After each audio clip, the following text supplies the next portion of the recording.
Mga paniniwala ng mga relihiyon sa Pilipinas. 1. Baptist. Maraming mga Baptist ang nabibilang sa kilusang Protestante ng Kristiyanismo. Naniniwala sila na makakamit ng isang tao ang kaligtasan sa pamamagitan ng pananampalataya sa Diyos at kay Jesu-Kristo.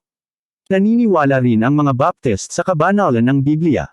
Nagsasagawa sila ng binyag ngunit naniniwala na ang tao ay dapat na lubusang ilubog sa tubig. 2. Born again. Ang born again ay isang pariralang ginamit ng maraming Protestante upang ilarawan ang pangyayari ng pagkakaroon ng pananampalataya kay Jesu-Kristo. Ito ay isang karanasan kapag ang lahat ng itinuro sa kanila bilang mga Kristiyano ay naging totoo, at sila ay bumuo ng isang direkta at personal na kaugnayan sa Diyos. 3. Iglesia ni Cristo. Naniniwala ang Iglesia ni Cristo na ang Diyos Ama ang Diyos na lumikha at ang tanging tunay na Diyos. Tinatanggihan ng INC ang tradisyonal na paniniwala ng Kristiyano sa Trinidad bilang maling pananampalataya na nagpatibay ng isang bersyon ng Unitarianism. Naniniwala sila na ang posisyong ito ay pinatunayan ni Jesu-Kristo at ng mga apostol. 4. Jesus is Lord Church. Si Jesus ay Panginoon ng simbahan ng. Ang Jesus is Lord Church Worldwide JILCW o mas kilala bilang Jesus is Lord Church JIL, ay isang Kristiyanong megachurch na nakabase sa Pilipinas. Inilalarawan nito ang sarili bilang isang buong ebanghelyo, nakasentro kay Kristo, at nakabatay sa Bibliya na simbahan, na may 5 milyong miyembro sa 60 bansa noong 2018. 5.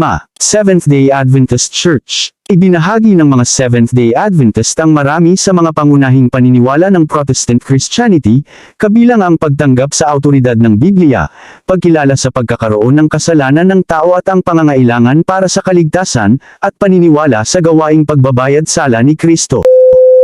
6. Methodist Church. Karamihan sa mga Methodist ay nagtuturo na si Jesu-Kristo, ang anak ng Diyos, ay namatay para sa lahat ng sangkatauhan at na ang kaligtasan ay magagamit para sa lahat.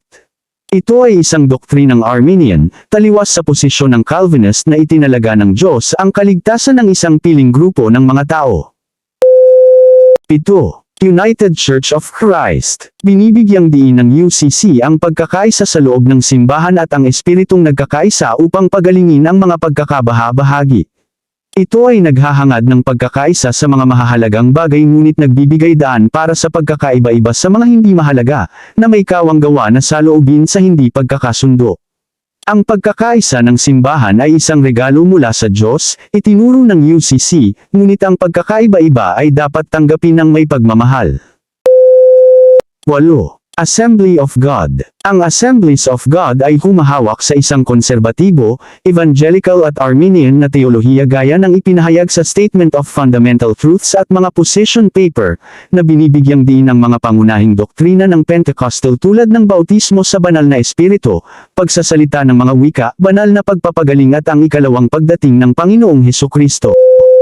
Siyam. Latter-day Saints Mormons. Ang mga pangunahing elemento ng pananampalataya ay kinabibilangan ng paniniwala sa Diyos Ama, sa kanyang anak na si Jesu-Kristo at sa banal na espiritu, paniniwala sa mga makabagong propeta at patuloy na paghahayag, paniniwalang sa pamamagitan ng pagbabayad sala ni Kristo ang buong sangkatauhan ay maaaring maligtas sa pamamagitan ng pagsunod sa mga batas at ordinansa ng Ebanghelyo ni Kristo, paniniwala sa kahalagahan. 10.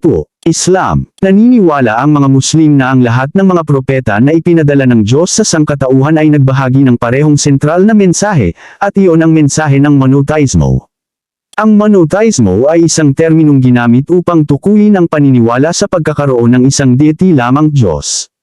Naniniwala ang mga Muslim na iisa lamang ang Diyos na lumikha ng sansinukob at lahat ng nasa loob nito. Bilang mga saksi ni Jehovah, nagsisikap silang sundin ang anyo ng Kristiyanismo na itinuro ni Jesus at isinagawa ng kanyang mga apostol. Sa artikulong ito, ipinaliliwanag sa maikli ang mga pangunahin nilang paniniwala. Ang kanilang Diyos. Sumasambo sila sa tanging tunay na Diyos na makapangyarihan sa lahat, ang maylalang na ang pangalan ay Jehovah. Siya ang Diyos nina Abraham, Moises, at Jesus. Bibliya. Kinikilala nila ang Bibliya bilang mensahe ng Diyos sa mga tao. Nakasalig ang kanilang paniniwala sa lahat ng 66 na aklat nito, na binubuo ng Lumang Tipan at ng Bagong Tipan. Jesus. Sumusunod sila sa mga turo at halimbawa ni Jesu-Kristo. Jesus ay hindi Diyos na makapangyarihan sa lahat at na walang basehan sa kasulatan ang doktrina ng Trinidad. Kaharian ng Diyos. Ito ay isang totoong gobyerno sa langit, at hindi lang basta nasa puso ng mga Kristiyano. Ito ang papalit sa mga gobyerno ng tao at tutupad sa layunin ng Diyos para sa lupa. Malapit na itong kumilos dahil ipinahihiwatig ng hula sa Bibliya na nabubuhay na tayo sa mga huling araw. Si Jesus ang hari ng kaharian ng Diyos sa langit. Nagsimula siyang mamahala noong 1914.